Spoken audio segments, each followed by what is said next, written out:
akandi kazi nkora sinakwita kari akazi ndagafata ko ari ukurya amafaranga y'ubuntu na ka life leadership, kuko nta kazi ukora no kuja gusuma warangiza gusuma mu kwezi bakongera bakaguhemba. Twarabonye ko telefone izi dukoresha mu kazi ka life leadership twemererwa kuzidekarara. Ni gute ibyo bintu twemererwa kubidekarara muri life kandi mu zindi business keshi usanga bitemerewe? So icyo nabakangurira cyane ahubwo no kwijukira iyi business, no kwijukira iyi business. Iciza cy'iyi business, amafaranga uri muratanga wibuke ngo baraguhereza cash back. Ibi byose dukoresha muri business bigize gute turemewe kubidekarara 100%, ariko receipt zirakenewe mu cukora cyose. Twese duhamagarirwa kwijukira ibikorwa by'iterambere, harimo gukora akazi cyangwa no gukora business cyangwa urudandazwa. Twatanguye tubabwira ku bijyanye na business yo bita Royal Starfish cyangwa abandi bazi nka life leadership, ariko abatari bake twasanze babaza ati none iyo business ikora gute, ku bijyanye n'amategeko agenga iki gihugu cya Leta Zunze Ubumwe za Amerika ho bigenda gute, ku bijyanye n'amatagisi ku bantu bashira mu buryo bwabo baba baje bashoye nk'imitahe yabo kugira ngo bashobore gukora ibikorwa byo kwiteza imbere. Uyu munsi rero ibibazo biye kuganira ko tugomba kubiganira n'umuhinga abizi, azi neza uko ibijyanye no gukora business cyangwa ubucuruzi ngaha mu gihugu cya Leta Zunze Ubumwe za Amerika no kuriha imisoro cyangwa amakori ya leta, uko bigenda kugira ngo ababyifuza gukora ubucuruza cyangwa abashaka kwinjira muri Royal Starfish bashobore gusobanukirwa neza, kuko abenshi ntibasobanukirwa uko amafaranga yabo bazana muri business bazoshobora gusobanukirwa muri leta gute kugira ashobore kugira icyo bagaruka. Reka uyu munsi tubahe twakire umuvukanyi wacu aragenda kutwidondora, hama nawe aratubwira icyo asanzwe akora bijyanye n'amatagisi, hanyuma abone no kuvuga kwijyamo, kuko nawe nyene twamenye yuko nawe nyene ni umwe mu bashoramari bo mu kampani Royal Starfish. Reka tukwakire muvukanyi, karibu cyane, utuyagire wigishe, rero turi ngaha kugira twumve kandi dusobanukirwe icyo mubona dushobora gusangira cyangwa dushobora kumva nuko abandi bashobora gusobanukirwa. Natwe twagira ibibazo turaza kubabaza kandi tubashimiye ku mwanya wanyu. Karibu. Murakoze cyane. Ku mazina banyita Ndikumana Samuel, ndi Umurundi atuye California, maze muri Amerika imyaka 4 n'inusu, imyaka 5 birakwira nko mu kwa kabiri ku mwaka uza. Akazi nkora akazi k'amataxi na apurika amataxi, mfasha abantu kwa apurika amataxi.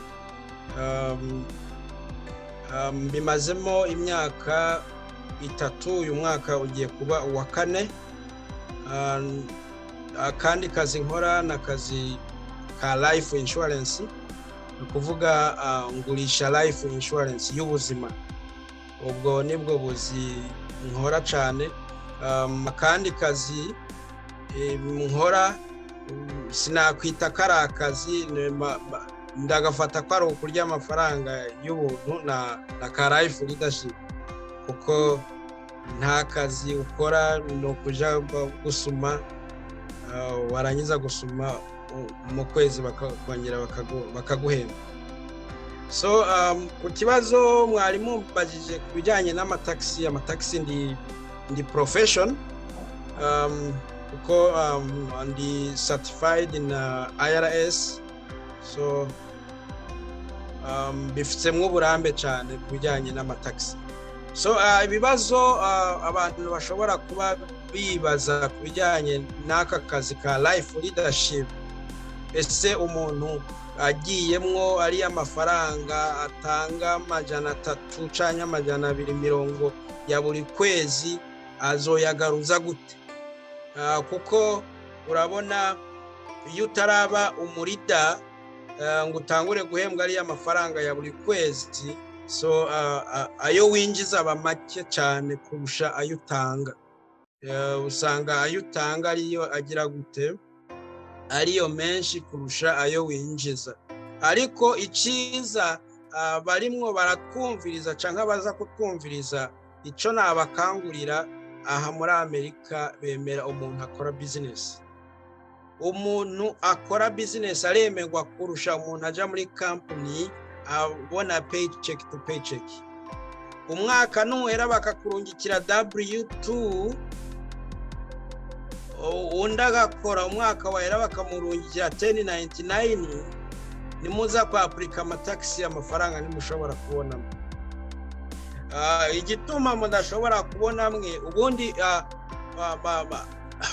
kwa apurika amataxi, ubundi tegeko leta ntabwo ari ukugusubiza ahubwo ni ukuyiha. So amategeko ya leta bivuga ko batwigisha gukora amataxi, ntabwo bigeze batwereka uburyo dufasha abantu, ahubwo baba bashaka kugira gute mu bagaruza amafaranga. So ariko kubera tubayeho kugira ngo dufashe abantu, biba byiza tubafasha bigenze gute. Iyo wakoze akazi ubona paycheck to paycheck bakaguha W2, biragoye kugira ngo tugufashe. Ariko uri afise business yabonye 1099 ya business, turamufasha kuko yemewe kuripotinga expenses cyanye income ashatse. Sinza abantu ko muri kunyuka. Wibuke ngo wa W2 amafaranga bari fixe, abazwi no muri leta, babana banamukata za social security, bagiye bamukata za medical, ibintu byose babihari babaramukase. So leta ibishaka gucollectinga ari abamukase. So iyo ukoze application byo nta kintu na kimwe wigera uhimba muri systeme, biza automatic kabisa, ukira kwinjiza mu information ijya iri kuri W2, nta kintu na kimwe ushobora guhimba.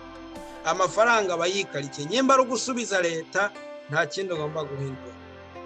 So aho rero nusanga abenshi bahura n'ibibazo kubera iki yakoze muri company gusa, nta W2 nta 1099 afise yo kuri ya business. Ibibazo babigura bate? Ni kwa kunda abantu babakurikira amataxi baca baza bagakreya business badafise, bakabashiriraho iyo business form bayita schedule C ya business, profit and loss for the business, ariyo schedule C. So iyo uwakoze muri company mushiriyeho schedule C imenyeshe business, sibyo? So iyo business ibitagira 1099, iyo babirungitse muri leta bakabona ariho expenses kandi yakoze W2 nta 1099 afise, leta ihitishiraho kabaza. Wumva bahita bamurungikira impapuro tihe turashaka more explanation y'iyi business. So ugasanga bamushiriyeho akora driving, truck driver, uko vyumva cyanye, abandi bakabashiraho bakora za day care, ibintu nk'ivyo. Hari naho bashiriraho anyway, ugasanga ibyo bagushiriyeho byose nta na kimwe uzi, uko vyumva. So iyo bakumenye kwaro papuro biragoye gusobanura, kandi wibuke ngo nta na hamwe wigeze ukora hakwinjiriza amafaranga full time wari uyifise muri company. Urumva ko ari ikibazo. So aho ngaho niho benshi usanga bahura n'ibibazo, bagasubiza amafaranga leta ikabaterana za penalty. Yes. So hari habo nzi bakoreye uko leta ibasaba gusubiza ibihumbi 100. Wow. Ibihumbi 100 ibaze yakoze umwaka umwe yakoreye ibihumbi 40, ariko leta mubwiye ati subiza ibihumbi 100 kubera ya schedule C ya business bamushiriye adafise insobanuro yo gusobanura. So ariko iciza cha 1099 cyanye cyo kubona cyo kugira business kuko amategeko amafaranga yose winjije guhera ku 500 ugomba kuyaripotinga. So guhera ku 500 kuduga amafaranga ugomba kuyaripotinga. So amafaranga ashobora kuba nayo winjije cyanye ashobora kuba arayo waspendinze ufise nayo wasohoye ariko ufise receipt y'uburyo amafaranga yakoreshejwe. Sibyo? Urugero ugiye gukoresha imodoka oil change. Sibyo? Iyo ugiye gukoresha oil change amafaranga uyakura mu mufuko bakaguhereza receipt. Sibyo? Iyo receipt iyo uyibitse waza umwaka uheze ukaza ati myapurikira amataxi ukandungikira ya receipt na spendinze zose umwaka wose kuri oil change y'imodoka yanjye na spendinze 3,000. Sibyo? Receipt ukayibika cyangwa zose ukazindungikira mita aya mafaranga watanze bya 3,000 urayareklama kugira ngo leta yagusubize. Ko wibuka ari amafaranga ari taxable barayatax harya urimwo uraswipinga barayataxa uravye no kuri receipt usanga hariho tax. Nukuvyo izo taxes zigenda muri state, so amafaranga bagusubiza kuko waragize gute wakoze contribution muri leta. Urukonsa abantu kigo. So nico kimwe ni business ya life leadership. Aya mafaranga dutanga buri kwezi ntabwo arayo guhoka. Amafaranga utanga buri kwezi ugomba nubwo baba bataguhaye 1099 ugomba kuyabara yose umwaka uheze ukayabara kuko aya abafise receipt ubwayo. Receipt ntabwo ari ukuvuga ngo urinda kuzibika, ziri muri systeme iyi dukoresha. Ugenda kuri transaction ukariviewinga gusa ugaprinting iriya nuzenya ya transaction, that's it. Amafaranga uko yagiye so ayo ngiyo iba backup in case leta ivuze ati he turashaka receipt, turashaka uko aya mafaranga waripotinze wagiye uyakoresha. So biba byiza cyane amafaranga iyo ukoze application y'amataxi usanga ya mafaranga yose watanze ahubwo bayakuvye kabiri. Yes. Mugize neza kuba mufasha akanya katari gake ko dusobanurira. Turi kumwe n'uwundi munyamuryango wa Life Leadership nawe nyene twomuha akanya kidondora kandi arafise n'ibibazo yifuza kubaza n'ugira sobanuze, hanyuma turaza kugaruka nika nawe nyene tubihe kaze. Karibu. Akoze ku mazina banyita Niyongera Sylvestre, abantuye hano muri Texas. Ndumva ngiye kumara imyaka 7 muri Amerika. Ndumwe mu banyamuryango ba Life Leadership, ariko nari mfite ikibazo kuri amataxi ya Life Leadership. Twarabonyemo ko hariho kudekarara inzu umuntu abamwe. Niba ufite inzu hashobora gushiramo office kandi ukaba wayidekarara mu mataxi. Twarabonyemo ko ushobora kudekarara mileage z'imodoka ko bambwiye ngo ziri munsi y'5,000 ngo 2,000 urayemerewe kubidekarara. Twarabonyemo ko telefone zidukoresha mu kazi ka Life Leadership twemererwa kuzidekarara. Ni gute ibyo bintu twemererwa kubidekarara muri life kandi mu zindi business keshi usanga bitemerewe gukoreshwa? Simbiza ariko nta bumenyi mbifitemo cyane ku bintu by'amataxi. Nifuza kubona umuco kuri ibyo bintu bitatu. Okay, ngiye kugusubiza buri business yose ikintu cyose ukoresheje muri business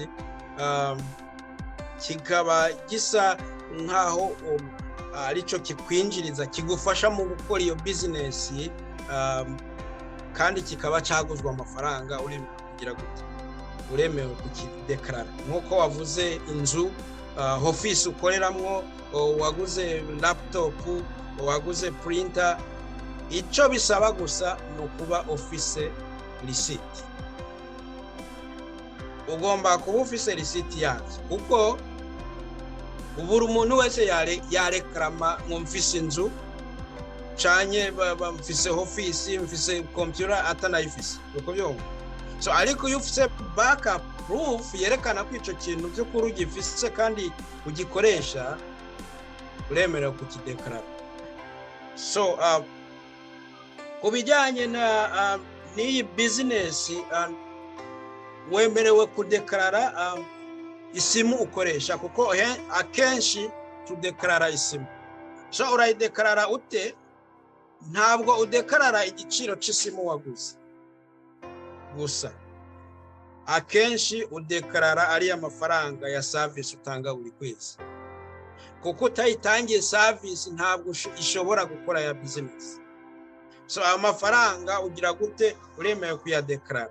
So sinzi nari nko gusharinga, nari kukwereka kubijyanye n'amataxi uko badeklara, nkakwereka iyo schedule si uko ikora, n'ibyo wemerewe kudeklara byose biba birimwo. Ibi byose dukoresha muri business bigize gute, turemewe kubideklara 100%, ariko receipt zirakenewe mu cukora cyose. Okay, hanyuma ndafite akandi kabazo gatoya. Turazi ko hariho abana b'imyaka 18 baba bataragira abana bato bashobora gukoresha mu mataxi, nk'igihe bagiye muri life bagakora business. Tuzango tuzi ko urubyiruko hano muri Amerika bitaborohera kubona amataxi. Ese bo babona amataxi neza?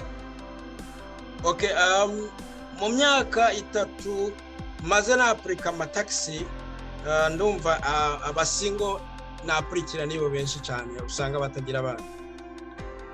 Ariko mu bamaze kwapurikira bose nta numwe arasubiza amafaranga leta, uko vyongo. So kandi maze no kwapurikira abari muri life leadership benshi cyane. Nanye nagiye kuibwirwa n'uwo narimo ndapurikira, ambwira ibyo business ntarayimenya uko ikora, ndimo ndamwapurikira amataxi.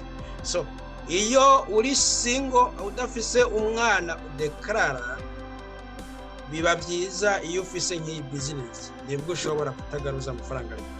Ariko ufise W2 gusa wakoreye muri company 100%, kenshi ugomba kugaruza leta. Mu gihe wakoreye uri single, wakoreye 12,500, aho ntabwo usubiza leta.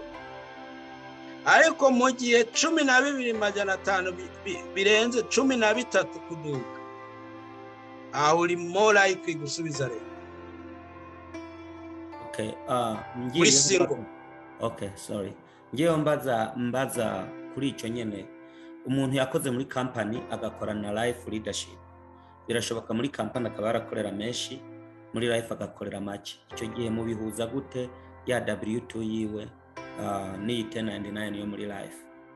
Okay, so uko bimeze iciza aho kizira kuba afise life ariyo business. Amafaranga dufate yakoreye, reka dufate yakoreye 40,000 muri W2, sivyo? Okay.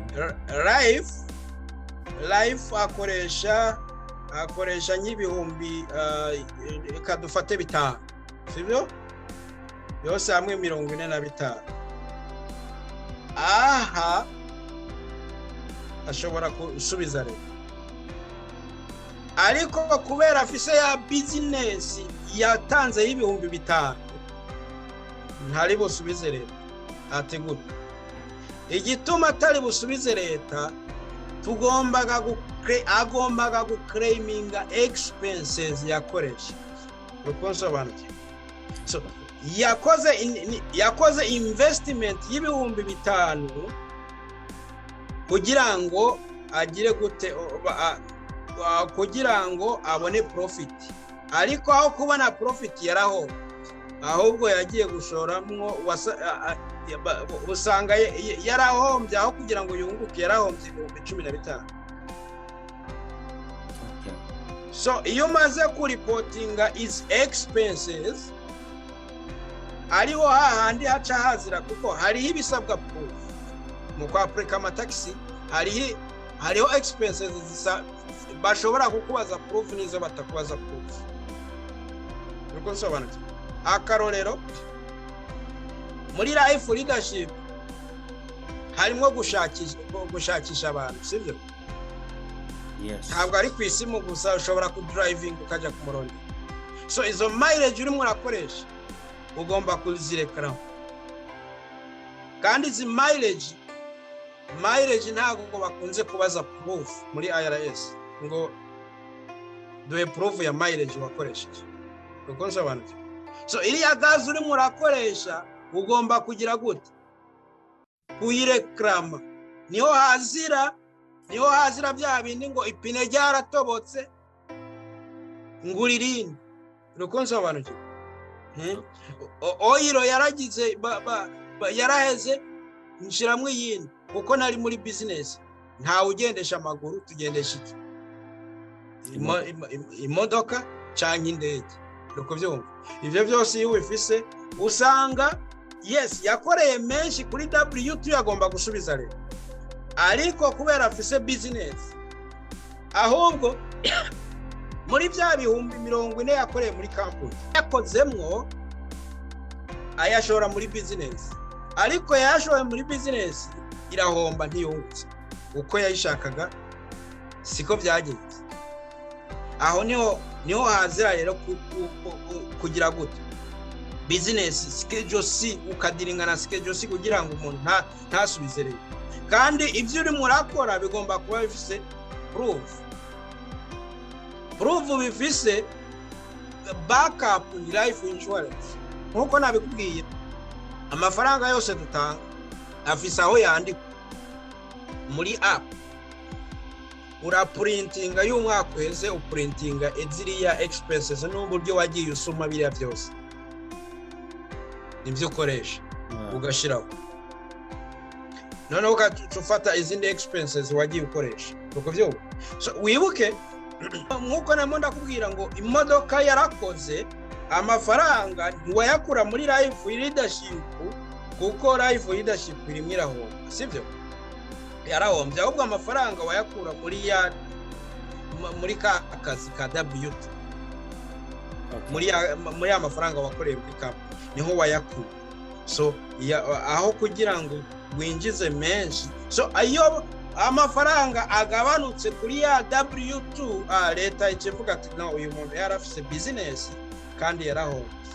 Okay uko yahombye ibihumbi 20 sivyo? Ubwo yahombye 20 akaba atamwana afise wo kubona credits reka tumuhereze ibihumbi 5 umugaruzi ibihumbi 5 turabe yuko yasubira agakomeza business ye. Nuko niko leta ibikora. Murakoze cyane ku bisubizo byose. Muri rusange ko byumvikana nuko igihugu ca leta zunze za Amerika kirashigikira cyane bamwe bita bagwihangira mirimo niko babita siri. Yeah. Gwihangira mirimo. Mugize neza kuko ibintu byose iyo ubisobanukiwe n'ushobora kubasobanukirwa amategeko ukuntu biriko biragenda ko n'abantu benshi duhora tumva bagira ibibazo na IRS kubera baba baklayiminze canke baba bavuze ibintu badafitiye ivyemezo. Rero ngaha bikaba byumva yuko bajya abantu bavuga bati nzoja muri life leadership ariko ikibazo nzoronka kubona amanota yo kuzamura kugeza aho nzoshobora kuronka agahembo, ayo mafaranga azoba ariko aragira gute, azoba ariko aratakara, bakagira ubwoba bwo kuja muri business. Abo bantu bishobora gufata umwanya wo kugira bashobore gushikaho bazogira umusaruro bakuyemwo, babona yuko amafaranga baba ariko barazana yo bariko aratakara. Mwobaha message yihe yo kubashigikira yuko n'uwo mwanya atakiba kigo kiravamwo ahubwo boguma ko kenshi na kenshi abantu dukunze kuraba ikintu kiza vuba mu kwezi kumwe mu mezi abiri iyo niyo challenge abatari bake mwebwe nk'umuntu avuga ati jewe mu mpera y'umwaka ni waburimo uzogufasha kugira ushobore guclaiminga cyangwa ushobora kugaruka wawe niye message yo mwizigiro washobora kubahe. Okay, murakoze cyane, ni ikibazo cyiza buri umwe wese yokigira. So message notanga kuri abo bantu no tera ingufu cyane kugira ngo bakore nkuko nabivuze ubwa mbere. Amafaranga uba urimo gutanga ya buri kwezi yose azogaruka yose ahubwo yikuze kabiri, azogaruka yose yikubye kabiri kuko ni business. So nyimba ari business warahombye, sibyo? Nyimba warahombye nuza ko applica amataxi uzereka leta ati abavyeyi banje nashoye ibihumbi 3 muri business, ariko aho kugira ngo nunguke nahombye ibihumbi 8. So leta nayo ni imvyeyi, sibyo? Nta izovuga to okay, nubwo wahombye ibihumbi 8 ntabwo tugusubiza ibyo ibihumbi 8 byose wahombye kuko business ni yacu, ahubwo nk'abavyeyi reka tuguhe 5 ukongerere kuri bya 3 watanze ugahomba, sivyo? Reka tuguhe binga 5. Wibuke ngo income yawe ya business amafaranga washoyemo ni ibihumbi binga 3.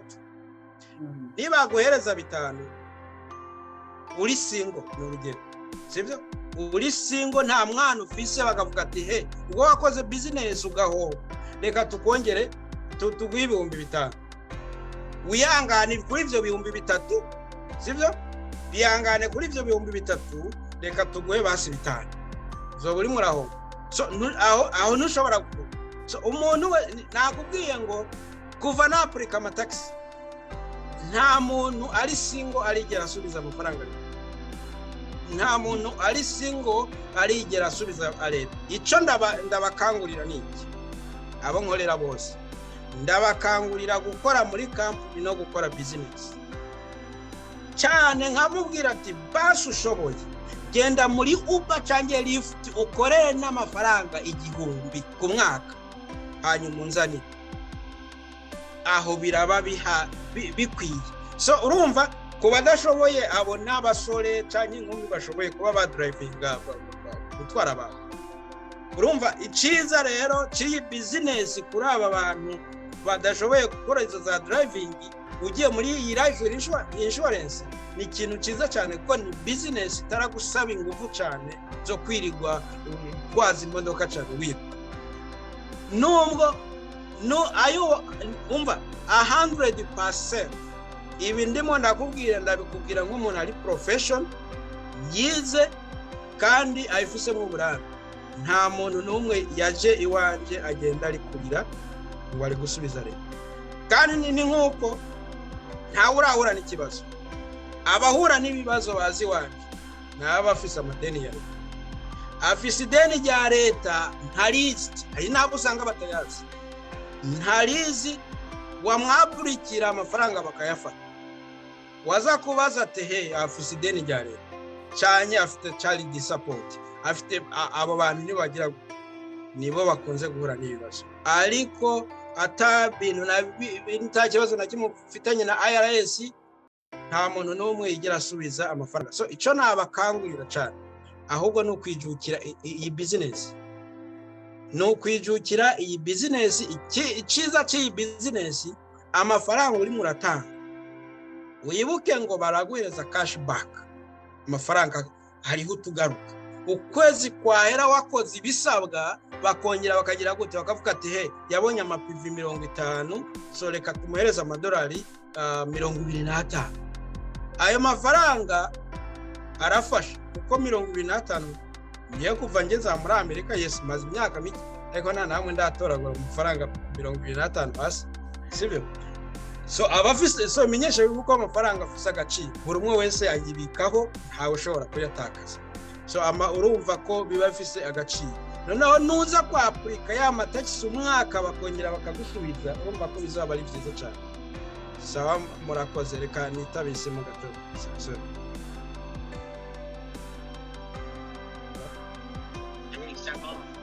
Yes. Thank you for the emails. Appreciate that. nuko niko business ikora, nta kibazo kabisa, batagira ubwoba. Abumva bafise ubwoba baje muri iyo business baze banzanire umwaka weze mbakorera amataxi, ntago bazigera bidoga kabisa. Ni ijana kurindi nta muntu numwe azigera yidoga. Ese ngize icyo mbaza, jewe ndi muri life maze mu gihe gito cyane, ariko kubera ko life nyene dukorana n'abantu maze kumenyana n'abantu benshi cyane mu ma state menshi cyane, abantu benshi barahura n'ingorane zo kubura amataxi. Nk'umuntu yaba ari kure ushobora kumukorera amataxi byoroshye? Nkorera ku mwaka ayo ageze igihe c'amataxi, nkorera abantu bageze mu gihumbi, sivyo? So muri abo bantu bageze mu gihumbi, abo usanga nkorera tuba muri state imwe, usanga ari nk'abantu 10 cyane 20.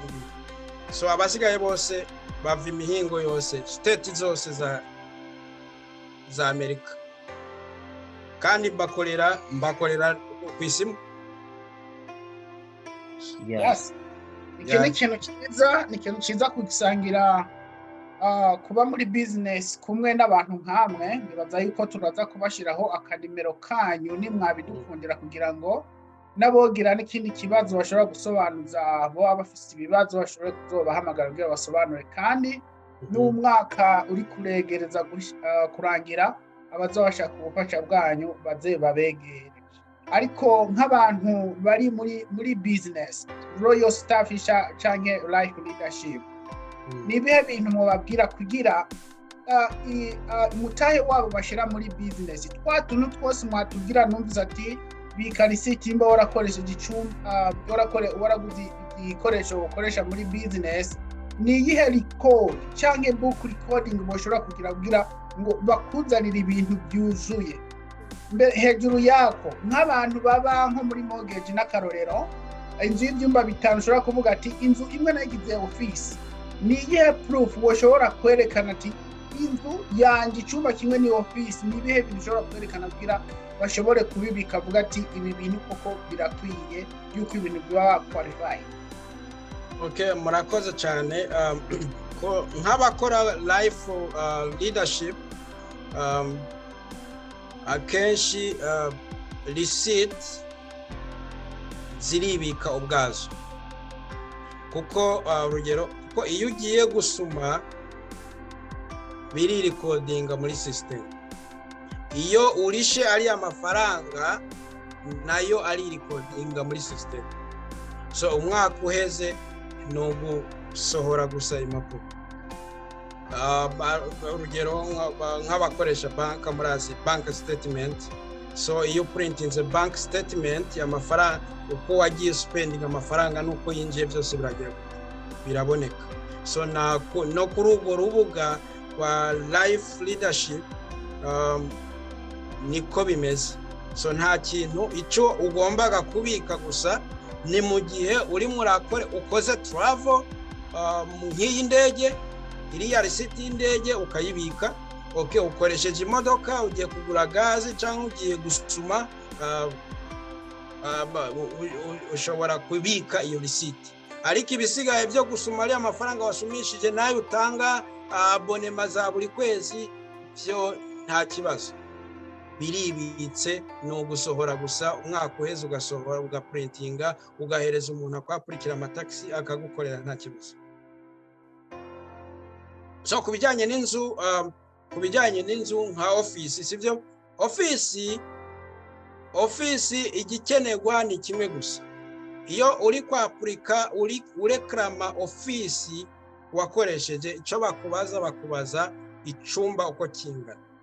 So icyo ugombaga gukora kwapurikira amataxi, umuha ibiharuro by'icyo cumba uko kingana, aho ukoresha office, kuko sinzu yose ukoresha office, ni cumba kimwe. Icyo cumba rero kubera wagihariye business, icyo bagusaba muri IRS no guharura gusa ubunini bw'ico cumba uko kingana muri fomu dufise uko tuvyuzuza icumba akoresha kingana gifite uburebure uku okay tuca tukibara muri value gute inzu urayirentinga cyangwa ufite mortgage sivyo ca tubara uko inzu ingana tugakuramwo ca cumba kimwe gusa cyo bagikwiye amafaranga ngana kwamara kuyabara tugaca tuyana that's it nta kindi kirenza nta handi ushobora kubona akaryo ko gukoresha ko ushobora guclaiming ibyo byose umuhinga ariko aratubwira bitari muri business muri business izwi n'amategeko ntushobora kwegeranya ibyo bintu byose kuko ushobora kuvuga ati narakoze business reka ndabe nanje mu ntubize yego cyane murakoze n'ahandi nibaza yuko ku mwanya wanyu turabashimiye cyane ariko hariho nk'abakiri mu mayira abiri njemwo mvemo hariho n'abafata umwanzuro wo kuvamo bamaze kujya ku murongo ugasanga barasokoye cyangwa barabivuyemo rimwe ukabona si byiza nibaza yuko mwebwe mu birimo nibaza yuko message mutanze ishobora kubashyigikira kandi turabashimiye ku mwanya wanyu kandi nejo twashaka yuko mugira inyigisho muduha tuzobikorako ariko reka tubashimire katumere nk'abarangiriza ngabo gusa kuri message iyo ari yo yose mwokumva mushikiriza baba abari muri life leadership cyangwa abatarayijamwo cyangwa message mubona mushikiriza n'abarundi muri rusange uko ngana ikiganiro turiko turashikiriza abarundi n'abumva ururimi rw'ikirundi baba nga muri Leta Zunze za Amerika kugira bijukire urucuruza canke business ni iyihe mwebwe mubona gukangurira abantu ati iri niryo banga ryo kugira ubuzima bwiza nga mu gihugu cya Amerika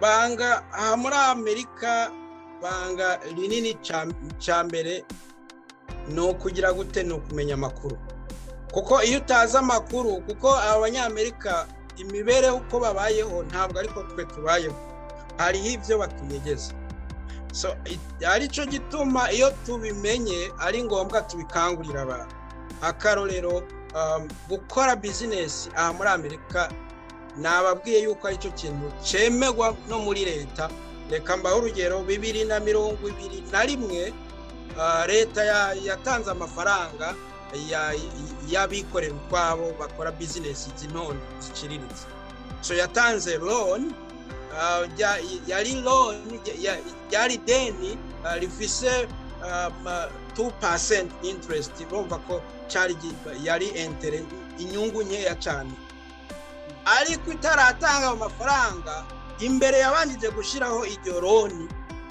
ariko wapuritse wese bamuhaye 15,000 bya free ariko condition afise business so urumva yuko birimo profitable kubatari bafise business nta kintu na kimwe bigeze bamenya nta namakuru bigeze bamenya ariko iyo ufise business biba byiza cyane kandi ikindi nakangurira abantu iyo umaze kugira business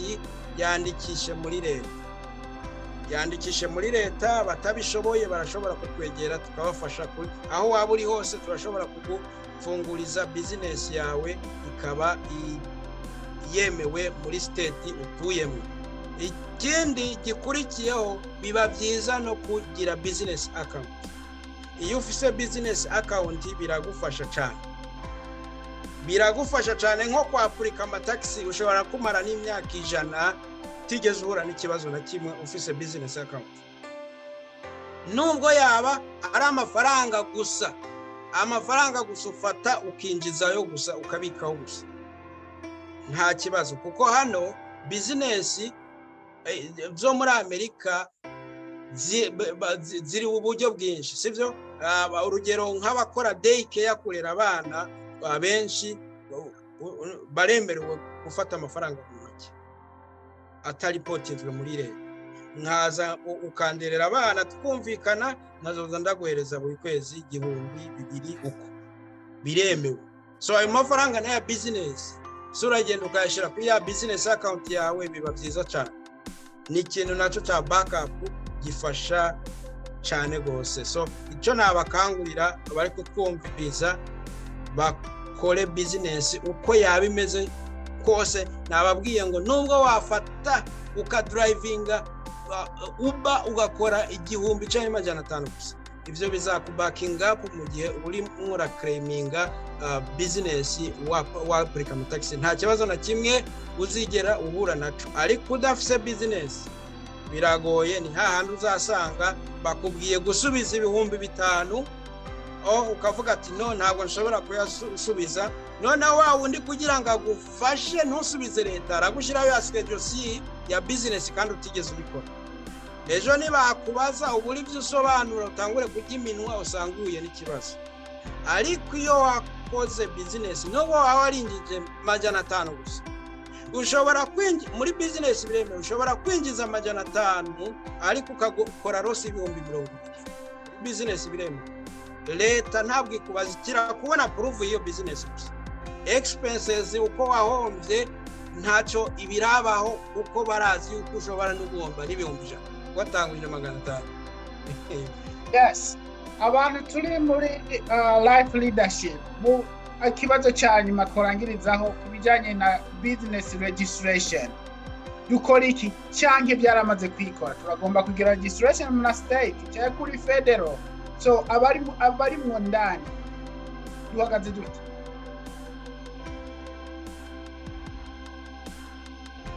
So nibaze yuko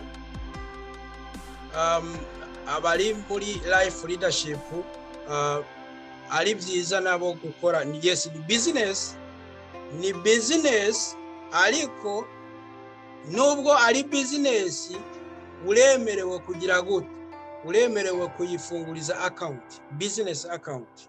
Kuko muri business kirazira ko amafaranga aja muri konti atari ya business. Kuko yashira muri konti atari ya business, uragira gute? Uzasanga wahombye, urimo gukoresha n'amafaranga utakagombye gukoresha. Kirazira ko amafaranga avangana, ayakazi gasanzwe n'aya business ntabwo ari byiza. So iyo ni nuzenya n'uburyo bwa business uko bukozwe. Buri kintu cya business kigomba kugenda ukwacu, kiri separate. Ariko iciza iyo uri registered office account bigufasha cyane muri leta, uramenyekana, kandi niyo ugiye gusaba ingurane bayiguha vuba kuko ufise business, ufise account ya business. So nubwo waje gufata ingurane akarora nk'abashaka kugura amazu, biroroha cyane, barakumva byihuse cyane.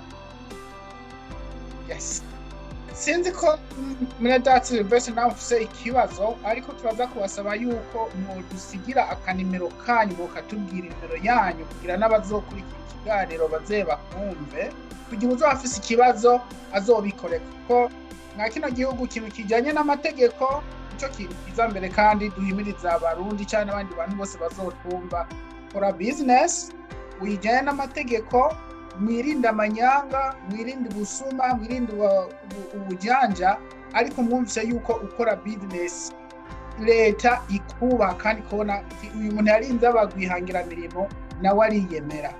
Reka tufate akanya ko kubashimira, munadusigira akanimero kanyu, ariko imbere yuko mugadusigira Silvestre hari ikibazo cyane wasobanukiwe ndabona yakwemeje. Oya, jewe rwose meze neza. Ibibazo byose nari mfite byasubijwe kubera ko ino business abantu bari kwitiranya n'izindi business zabanje zikiba abantu. Zimwe ntiwonamenye niyo zakoreye umuntu kumva ngo baramwita 5,000, 10,000. Ese byagenze bite? Ino business rero numvise iri very strong kubera ko yubakiye ku bintu byose byacu tukora buri munsi, amafaranga yacu duspendinga buri munsi. Jewe numva mbega binyongeyemo n'izindi mbaraga kubera ko ibyo bintu byose twari dusanzwe tubikora ariko ntitwara tubidekarara. So jewe numva narizitse ku ruhande rwanje, wenda undi wese yagira ikibazo tuzomumushikiriza kugira ngo amusobanurire.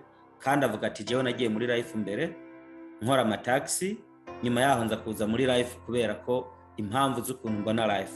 so noneho bari muri life indani iby'amataxi arabizi n'ibya life arabizi nizere ko ibisobanuro yaduhaye n'ibisobanuro biri professional n'ibintazi ahagazeho jewe numva umenga no mushimira muri rusange murakoze. Yes, business iratomo ishimikiye ku buzima twama twese turasuma kandi usuma ibyo tujyana iwacu dukoresha mu buzima bwa misi yose.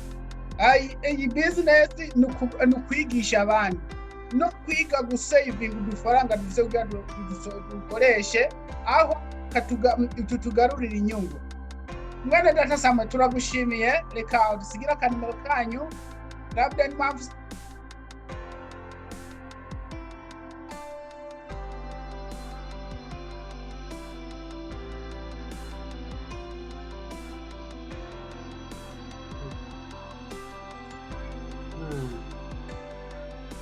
yamugendeye gute network yamutengusha. Okay, so nibaze ko birimo kugenda neza. Reka murakoze cyane, reka nsige akanimero nimero yanjye murashobora abafise ikibazo murashobora kundondera kuri 858 238 677. Ndasubiramo kandi 858 238 677. Abafise ikibazo cyose mu mamagare umwanya wose mu mamagariraho nzobafata amasaha 28 isimu yanjye yama iri on. Sawa murakoze. Afise ikibazo cy'amataxi abipfuza ko tubafasha mu mataxi mu mwaka uza na mwese murahawe kaze, nta kibazo na kimwe muzigera mugira. N'abafise ibibazo baba barahuye navyo mu mataxi bapuritse batayabonye nabo turabafasha, kaze cyane tuzobafasha.